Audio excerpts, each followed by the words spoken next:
मला एक सांगा, तुम्ही पण त्यातलेच आहात का जे नेहमी गृहीत धरले जातात, कोणत्याच गोष्टीला नाही म्हणत नाहीत? म्हणजे आपलं कितीही महत्वाचं काम सुरू असलं तरी दुसऱ्यानं मदत मागितली तर आपलं हातचं काम सोडून त्यांना मदत करतात.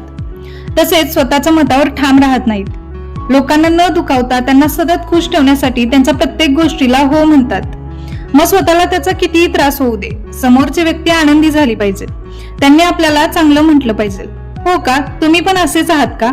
मग हे पुस्तक तुमच्यासाठीच आहे. नमस्कार, मी निशा. तर सध्या मी the art of saying no हे डेमन झहारियाज यांचं पुस्तक वाचत आहे, जे की सोनाली नवांगुळी यांनी मराठीत अनुवादित केले.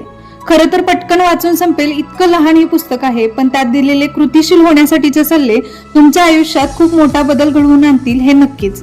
व्हिडिओला सुरुवात करूयाच, पण त्याआधी तुम्ही माझं चॅनल सबस्क्राईब केलं नसेल तर प्लीज करून घ्या. या पुस्तकात तुम्हाला आत्मविश्वासाने व कुठलाही अपराध भाव मनात